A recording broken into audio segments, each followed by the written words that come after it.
Thanks for listening to the best of the Martha Zoller Show. Don't forget to listen live on accesswdun.com and join my Substack at Martha Zoller with free and paid subscriber content exclusive to you. Follow me on X at Martha Zoller and join me every day.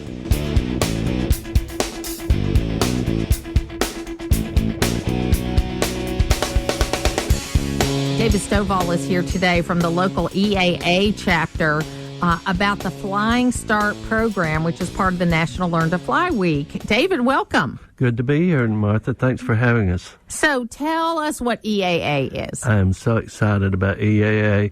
EAA stands for Experimental Aircraft Association. Now, that's almost a misnomer. It's kind of like KFC these days. You don't say Kentucky Fried.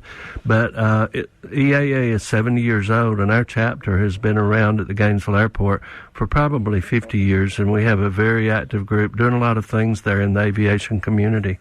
So on the 18th of May, you are sponsoring something called Flying Start. Tell us about that. This is an exciting event.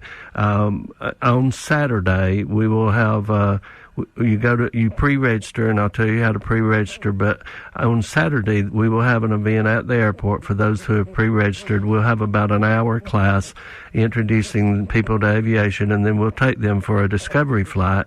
We'll have 5 or 6 pilots there in different types of airplanes, so we'll take them up to a fly. If they want to be involved earlier in the week, our national chapter is holding webinars all week long, Monday through Friday, for about an hour, hour and a half, and they can attend those webinars during the course of the week. Once you register, you get a link to those, and so you have a lot of background about aviation by the time you get there. But even if you come with zero background or knowledge about aviation, then you will learn it that day. If you wanted to pre-register, the way to do that is just go to flyingstart.org and pick the Gainesville event. As you said, it is a national thing that week, so we have chapters all over the country who are holding an event simultaneously on that day. And so tell me about your flying experience. How long have you flown? Why do you fly? And what do you get out of it? I've been flying 27 years this year, and my wife, Kim Waters, is celebrating her 25th year of flight. I started out beginning using it for work, and then over the course of my flying career, we've used it for personal stuff, and we've used it for work, both in Rotary and our vocation, selling real estate. We do a lot of aerial work with aerial cameras from the airplane. We do use drones, which now is to be licensed pilot to do it properly. But got into it for work, a lot of pleasure involved in it. We just enjoy being aloft. And do you own your own airplane? We do own our own. How hard is that to maintain? Well, people sometimes say that flying's a rich man's sport. It's not. Maintaining an airplane, the big expense is a couple of $1,000s. You have to have an annual inspection of the airplane. But owning and operating an airplane is really not much difference in having a car and maintaining it, except that airplanes hold their value or actually appreciate, whereas cars and automobiles, trucks, that type of thing depreciate.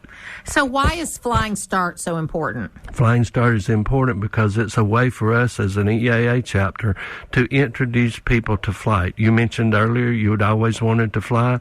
I hope when I leave you'll go on that Flying Start, because I checked this morning to see if you had registered. I registered as we were talking. Okay, so you're registered. People that have never been up in an airplane, but in a small airplane, but they think they might want to experience for themselves, we'll take you up for 20 or 30 minutes and let you get the feel of the airplane. All the planes will go on the same route, so we're separated from everybody, but let you just get a first-hand feel in a small airplane, see if it's something that appeals to you. You know, the first time I went up into a small airplane, I flew with Bob Christmas, and he brought along another guy that was the America's Home Place pilot, I think, because he wanted to go where I was going. I had a speech in Hilton Head, and I needed a ride over there. And so it was really like a car with wings. I mean, it was a small airplane. And people said, weren't you afraid? I said, look, once I made my mind up that that's how I was going to go, then I just turned it over to the experts. But as it turned out, the fact that while Bob could fly instruments and could fly on his own, we had some bad weather coming back, and it was really good. There was a second pilot on the plane. Do you know what I mean? Yes, because I do. It was some challenging weather coming back, and Rebecca Yardley and I were in the back seat, and we just had to say, you know what? This is out of our hands, and so we just got to make sure that they did well. And I saw why the FAA is so important, because you don't know who's up in the air without that is something government does need to do. The FAA, yes, because you can't do it for yourself. Can't have a bunch of private people telling you what planes are in the air. I think it's got to be one system. So it's really interesting. Well, and you mentioned about the cost of flying and that type of thing. The actual art of flying itself. People say it's like riding a bicycle. Once you've done it, you can do it. Once you're licensed, your license is good for life. That doesn't mean you can fly an airplane. But to fly in weather like we have today, you have to be proficient. There are ongoing currency requirements that you have to maintain to be able to legally, number one, fly in weather like today, but number two, to do it safely. So our friend Walt Boomershine, who passed away recently, yes, he loved flying, and up until when he had to quit flying, I know he used a simulator quite a bit because he still loved that feeling of being in the air. Oh, I saw his simulator. His simulator he had his own little private office in his home, and his own simulator there had a seat just like an airplane.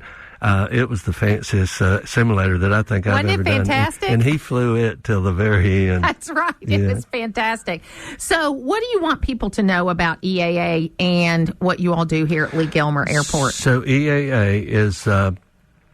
it's a flying organization, but you don't have to be a pilot. You just have to have a little bit of interest in aviation. We have a monthly meeting of our chapter. We meet at the Gainesville Civic Center. Generally, we have around 60 people come to our meetings. It's the third Monday of each month, and come and enjoy the fellowship with us. Our big thing with EAA is introducing young people to fly. We also have what we call Young Eagle Days, where we have young kids under 18 that we take them up with an introductory flight with or without their parents.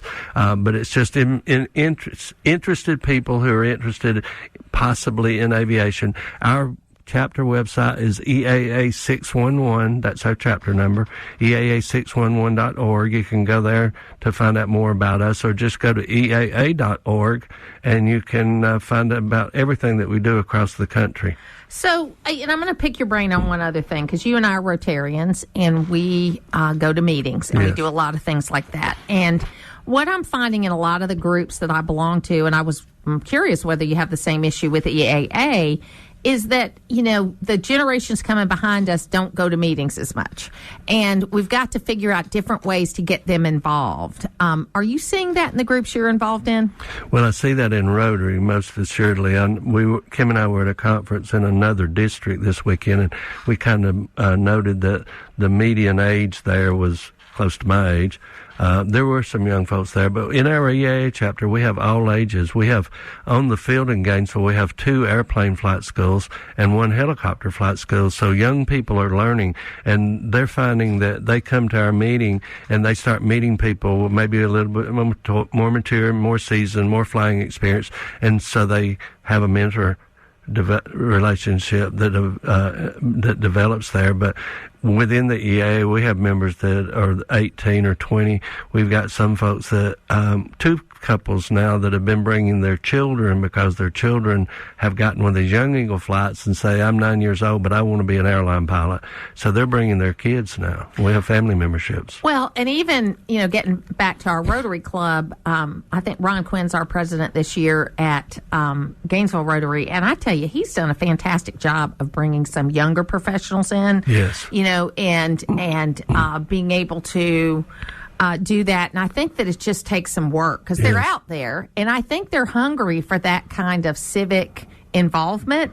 Just a lot of people don't know how to get involved. So, in any organization, Rotary, EA, whatever, it's all about tooting your horn. There's an old Chinese proverb that I made up. It says, he who fails to tootest thou own horn shall founce that those horn shall go untooted.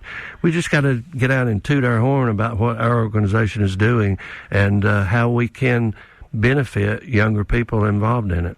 So on May the 18th, there's going to be this event out on Lee Gilmer. Tell people how they can register and then what they need to know about the day. For the day, to register, you go to flyingstart.org. Pick the Gainesville event. There is a limit on the number of people that we can take, so go ahead and get in there. It is filling up because we're limited by the number of airplanes and that type of thing.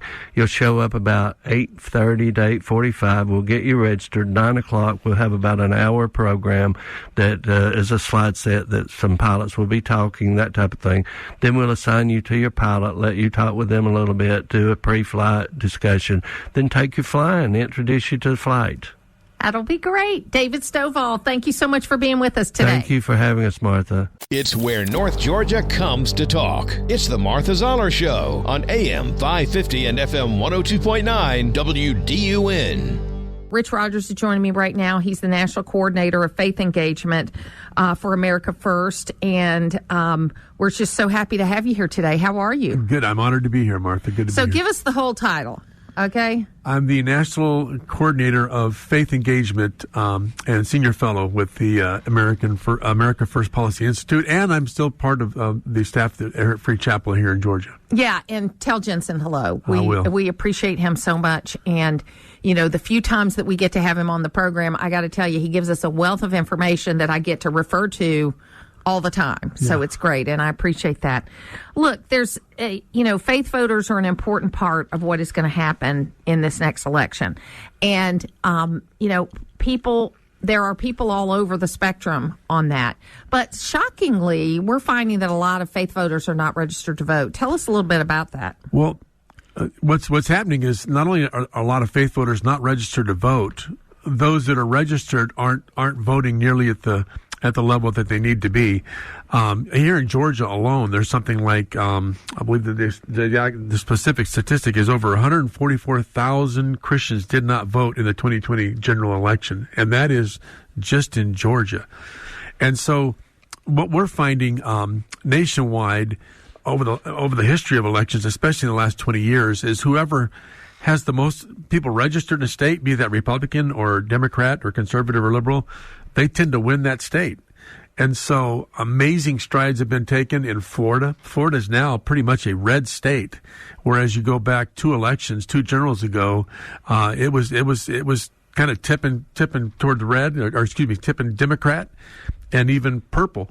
But that is solidly in the red column right now. And it's because we're becoming so much more sophisticated in how we approach elections. Even if you go back 4 years ago, even at AFPI and all the different Christian and conservative-leaning policy institutes that were out there doing all the voter drives and everything else, it was all about getting as many people registered as possible. Well, 4 years later, we are so much more sophisticated. You're going to see an entirely different turnout this year in the general. We are able to target specific cities in the battleground states, and we know what those issues are for those cities. And so that changes our messaging even all across the nation, and especially in those battleground states.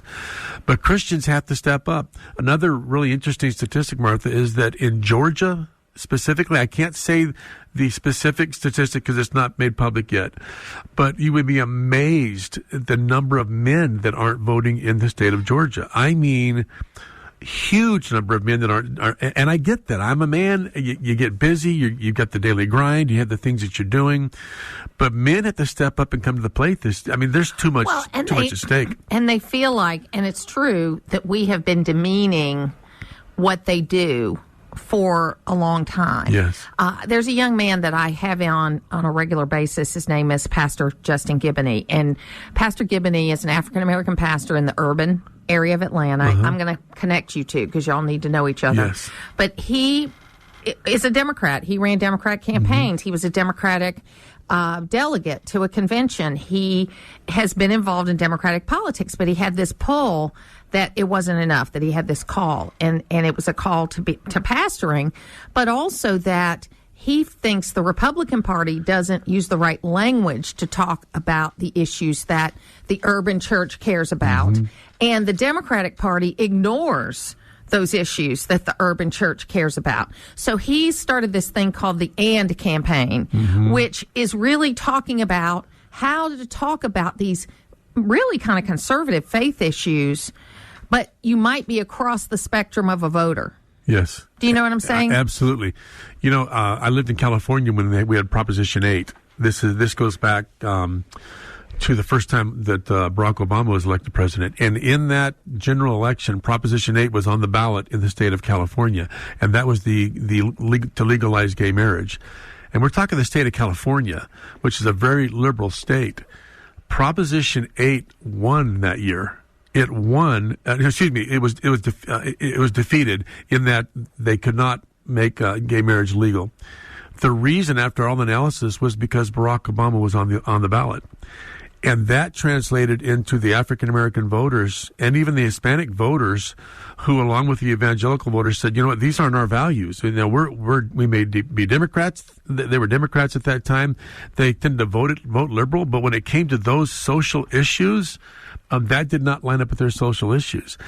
The Democrats, they're saying they're very good at the targeting messaging, but what happens is they do the targeted messaging and then they don't perform. They get in office and then they go back to ignoring the black community, the Hispanic community. On the Republican side or the conservative side, it's just been, let's just take this one set of messaging and use it nationwide. And that is what's changing. That is, we are so much more sophisticated, like I said, targeted messaging for the places where they're dealing with specific issues in Michigan, in Pennsylvania, in Ohio, in Maricopa County, in Arizona, in Nevada, in all these battleground places. They're not all dealing with the same issues. Well, we're now speaking to those issues specifically, and you have President Trump, who has a track record of making promises, and those promises happen. And so I think you're going to see a voter shift. When you saw President Trump go down into the heart of Atlanta there and walked into that Chick-fil-A, those people weren't about Republican or Democrat. They were about the issues that they're facing every single day. You know, you're seeing a lot of kind of Reagan-esque, even though the style is not like Reagan was, okay? But this kind of shifting of the voter is what I'm talking about, where we've got working class men, black, white, and brown, have been told, this is something I'm very passionate about, Rich. They have been told for the last 40 years that what they do is not important, that they're not valuable, they're not needed, they're not, and the fact of the matter is we've got a real problem with the role of men, how they function in the home, how they are valued in the community. I get that for a long time it was all men and not women. I get that. And women, I love the fact that I've been able to break a lot of glass ceilings and I've been able to do all this kind of stuff. But I couldn't have done it without a supportive husband. Yeah. Okay. And he couldn't have done what he did without me, and so that's why these relationships, and it hurts me when you hear that people just aren't getting married anymore. They don't think it's important. They don't think they need it. But these relationships with God and with each other are really what are going to bring this country back together. It's not who we elect, although that's important, okay? But I tell people every day, you got to vote. You got to parent your children, and you got to have face-to-face conversations. Yes, yeah. I mean, single parent issues are what's killing the inner city as well. But you're seeing those leaders start to step up the plate, and they're starting to address those in major ways. I saw, I got emotional. I saw a TikTok the other day where there was a school, I believe in Texas, where they said we have a huge number of children that don't have a father in the home. And they asked the community for fathers that would be willing to come down there and go through some orientations and go through some training to kind of stand in that gap. And they were flooded with men from the community. And this was an African American community, and that was so powerful. But I think we're seeing people start to step up in that way. I think the issues that were considered taboo, you can't talk about that. You can't talk about single parent issues in the inner cities and things like that. They've surfaced, and people are more interested now in like what's true and what works, not so much in like what party are you, what affiliation are you, what works, because they're tired of dealing with what doesn't work. And you're seeing leaders step up to the plate and do that. And I just think this election is a chance. I mean, when have we ever seen an election in our lifetime where the line between one side and the other is never been more clear? Christians get accused of this thing called Christian nationalism. I don't even know what that is. It's trying to discourage Christians from being active in the issues of the day and politically active. But I mean, it's not political to look at some of these issues.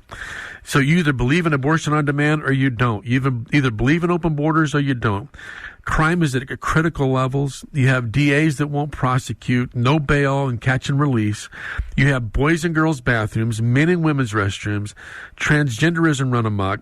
You have children identifying as animals, puberty blockers, drag shows in libraries and elementary schools, homelessness out of control, billions in Ukraine with zero accountability, chaos in the Middle East, a betrayal of our greatest ally, Israel, a weaponization of the Justice Department, inflation out of control. I could sit on so many issues. Well, and I want to talk for a minute about what's going on right now with this explosion of anti-Semitism that we have seen that I thought was put to bed a long time ago. I was living in a dream world.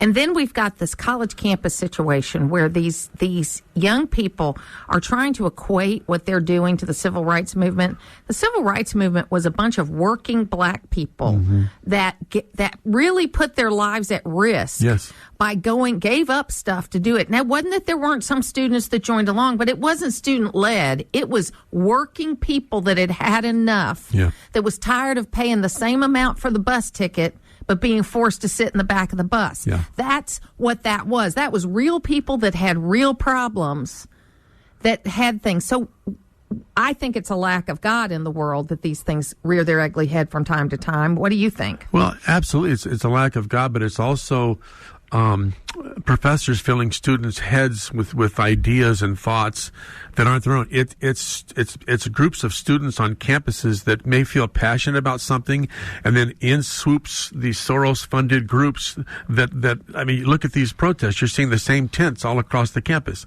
They're funded. They're professional agitators. There's professionals, and so you have universities with professors that have these extreme points of views. When a student comes out and yells, "I am Hamas," surely they have no idea what that means to say "I am Hamas." What that means for a woman who's in Palestine, and so it's a lack of God, absolutely, but it's also being replaced with ideology like an anti-America, a colonialism. Training and saying that everything we've ever done is bad, that things are so much better everywhere else, especially Europe. It's false teaching, and when God is not at the center of what that teaching is, then false teaching takes that place. It fills that void, and I do believe that these students they're more being manipulated than they are being liberated. This isn't about freedom of speech. This is about literally manipulating the mind of a young person into believing things that simply aren't true, and that's what's happening. So, Rich, how can people get more information? Well, if you want to get more information, you can follow us at AFPI. We have there, and there's also the Faith and Freedom Coalition. You can go to their website, which is ffcoalition.com. But get involved. Go to your local places where you can be involved. Talk to your representatives that are there in your towns. But the biggest way you can get involved is register to vote. That's the biggest. We all have a voice, and when we collectively, our voice is overwhelming. And I'm talking about the conservative community, the Christian community.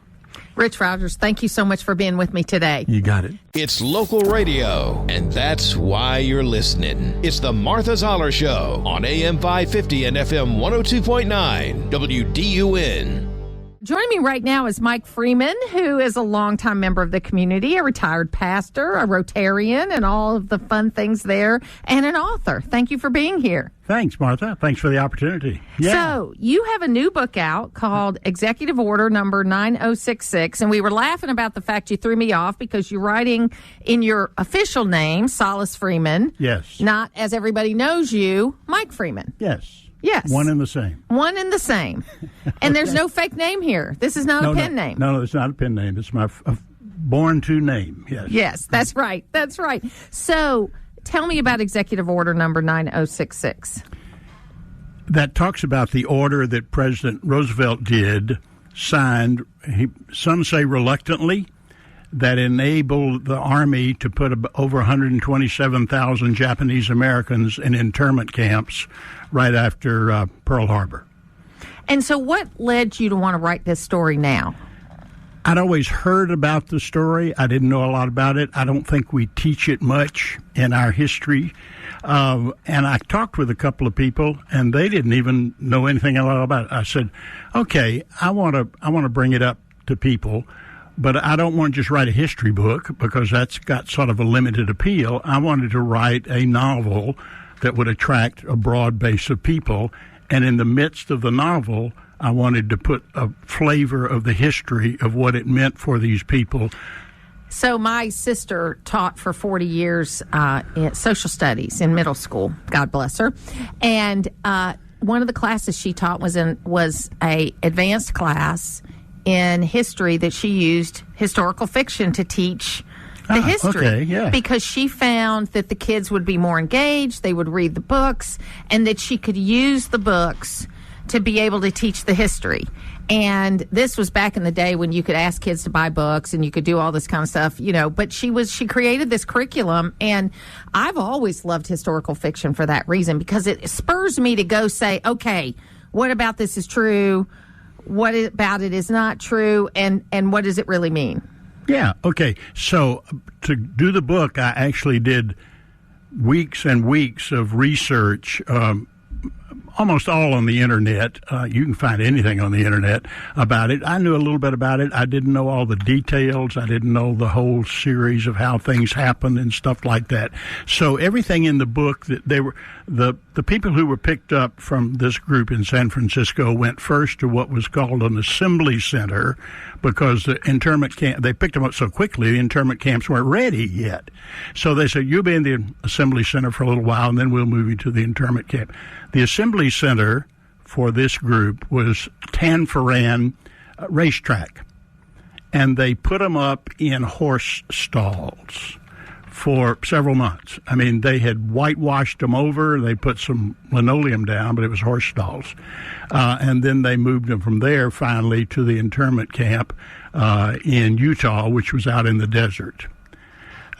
So that's all of the facts about those two things. The assembly center and the internment camp are true.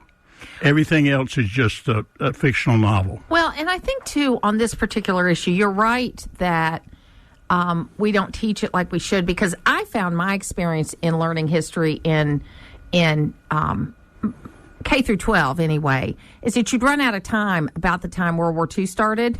Do you know what I mean? Sure. And then all of a sudden they went to, they'd skip from there to some current events, and you always miss this gap. And so that's been a gap I've been filling in for myself for a long time. And it became sort of a pattern that the school would run out of time, about the beginning of World War II. Because there's Sure. a lot, and there's a lot that happened between World War II and now. Yeah. I mean, because history's speeding up, right? Right. I feel like it is. Maybe it isn't. Maybe it's just because I'm living in it. It feels that way. But I find it very interesting. I feel the same way about American Indian history. Mm-hmm. It's not something I know that much about, other than what briefly you've read, and it's something I'm working on now, just doing a little more digging about, because there are there are stories that we don't tell for a lot of reasons. I don't think they're all nefarious. I think it's just time, relationship. It doesn't relate maybe to what people are experiencing at the time, that kind of thing. I think this, you mentioned to me off air that you were number one in new books on Amazon. Congratulations for that. Thank you. But I think this, with what's going on in the world, this story is an important one to tell right now, because we've had a rise in anti-Semitism. Because of that, we've had an interest in World War II history, or what led up to World War II kind of thing. And then I think that just because the Pacific theater of World War II was so large geographically, it's very hard to follow. It's much easier to follow the European side, and I don't think it's for the racial reasons that a lot of people want to put on it. I think it's as much about that it's geographically more familiar, and it's closer, and it's smaller and more defined, so it was easier to follow. Yeah, and we sort of have a lot more historical roots to Europe than we do to the Pacific, although that's a big part of our world now. Yes. But sure, that makes sense. And in general, this population is a follow-the-rules population. The Asian population, they follow the rules. They, I remember meeting a long time ago a Marine sergeant who was of Japanese heritage. She was American, but she was Japanese heritage. And she goes, believe me, when I told my parents I wanted to be a Marine, they were not happy about it. Because in our culture, you went to college and or you went to the family business. That was one of those two things. So it was very interesting. But what do you hope people get out of this book? Well, first of all, I hope they enjoy the novel, because it is a story. It's a fictional story, but it's a story of a family, and it's a story of a particular the young adult male in the family. There's the grandparents who are actually Japanese. They moved here from Japan. Then there's the father, who is the son of that couple, and the mother, who is a Caucasian from Oklahoma City. And then there are the two children, Gerald and his sister. And so what I do is I take the reader through from the time they learn that they're going to be taken away, and they had 6 days to get ready to go, and they could take what they could carry, period. So think about that for a minute. Somebody gives you 6 days, and they're going to take you away, and you can't do anything with what's left behind.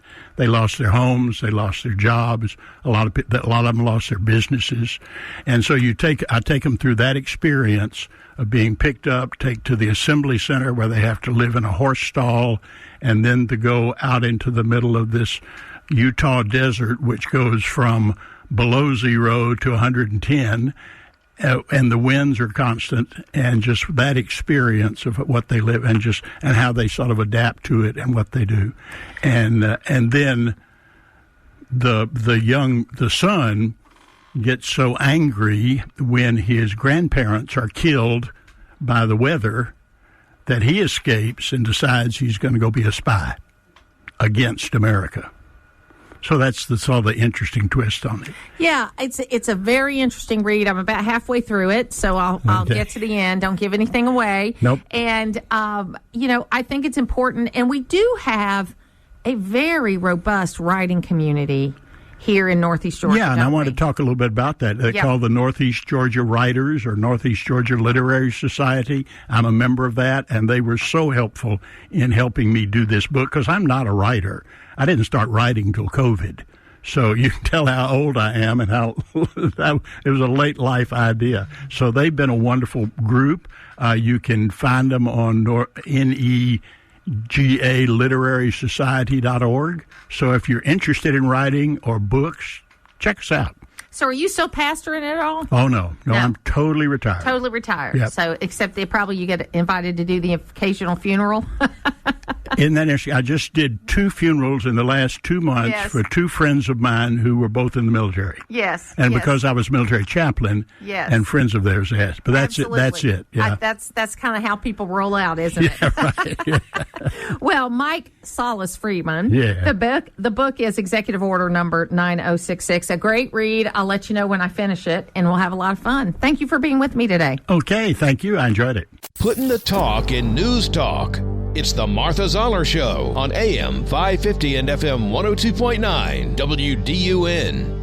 It is the Martha Zoller Show, and we're here with John Rich, country music star, songwriter, entrepreneur, and host of The Pursuit with John Rich, which is returning to Fox Business Network this Saturday. Shondell Summers here with me today. And John, welcome to the program. How are you?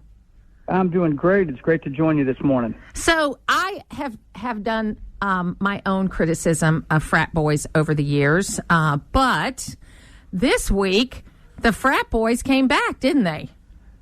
They certainly did. What an impression those boys at University of North Carolina have made on the country and made on me personally. I thought what they did was one of the greatest acts of patriotism that I've seen in a long time, and it was good to see it coming from our young people, who I know we're all concerned about what our young people ever really stand up for the country, because what we see all the time in the press tells us otherwise. But I have a feeling there's a lot more young people like that than we realize.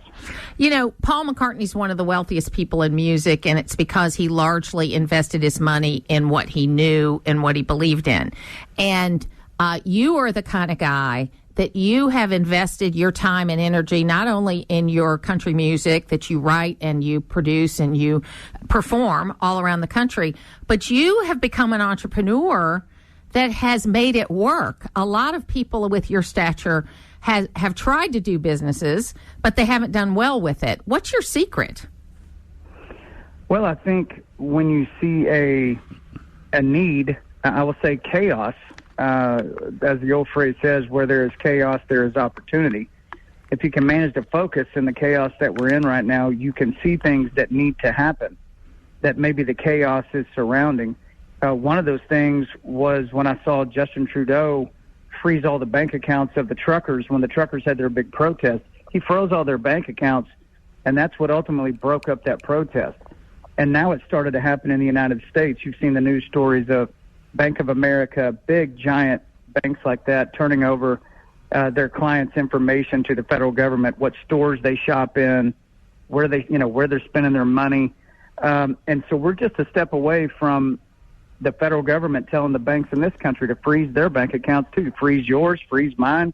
Don't like what you say on social media, went to the wrong protest, you name it. So Ben Carson, Larry Elder, myself, and some guys behind the scenes that are all from the banking industry who are all patriots decided we should build our own banking platform, and we called it Old Glory Bank. And the premise behind the bank is you will never be penalized for exercising your constitutional rights, which I find to be a pretty pathetic thing to have to say in the United States of America, but unfortunately that's where we are. So to your point, building businesses outside of what I necessarily understand, I'm not a banker guy, but I do understand the need to have a bank like that. I think the parallel economy is a real thing, and it really needs to be built. So we built that bank, oldglorybank.com, and there's now tens of thousands of customers at that bank. So it's pretty exciting. I look for opportunities like that. So on Monday, I'm going to interview Alan Kinder, who is a D-Day survivor and a World War II veteran, and you're very involved in the VFW. Tell us about that. I appreciate you asking about that. So many veterans, I would say hundreds of thousands, if not more than that, are owed benefits, and they're owed actual cash. They're owed money. And because of the red tape and the paperwork and everything that it takes to navigate on the internet for a veteran to get their benefits back, a lot of them just give up. They can't figure it out. And so the VFW has stepped up and are hiring people all across the United States to the tune of thousands of people to sit with veterans, or the widow of a veteran or the widower of a veteran, sit with them, go through the process at no charge to the vet, get their paperwork filed, get their benefits in place, and get the money that's owed to them into the bank. I think that is an absolutely incredible thing to do. It's called Return the Favor Campaign. So if you go to vfw.org, you'll be able to donate to that. But 100% of those donations go to hire more people. And here's the crazy stat on that. For every dollar that's donated, the average return on that dollar is over $1,500 in benefits and money back to that veteran. Wow, that's fantastic. This summer, my family and I are going to southern France because my dad was in the invasion of southern France. He's passed away and gone to the Lord, but we're going to take our family because the town that his unit liberated is going to have a parade, and they've invited us to come along with the other families of these men. And so we're going to take the family and we're going to go. So we're excited about that. Incredible. Yeah. It's going to be great. Now, we're going to close with this. Tell us about The Pursuit with John Rich. So The Pursuit is a show that I created, and I'm obviously the host of it, where I sit people down who have pursued happiness in America. And this next round of shows, it's 20 of them coming out. It's Dana White from the UFC. It's Tim Tebow, Michael W. Smith, Ricky Skaggs, Adam Carolla. I mean, it's just a whole wide gambit of people who have done great things in the country, but not without a lot of adversity. I thought, man, what an important time to put a show forward that focuses on the positive things that Americans have to look forward to and what our country's founded on: life, liberty, and the pursuit of happiness. So Saturday night, tomorrow night, 8 o'clock Eastern, 7 Central, they're going to start rolling those new episodes. So tune in. Take a break from the craziness and watch something good for a change. So, John Rich, if people want to know more about your work, how can they do that? JohnRich.com. You can follow me on X at John Rich or on Truth Social at John Rich. And there's a lot going on. I'm pretty active on social media, so follow me there and I'll keep you up to date. Thank you so much for being with me today. Yes, ma'am. Thank you.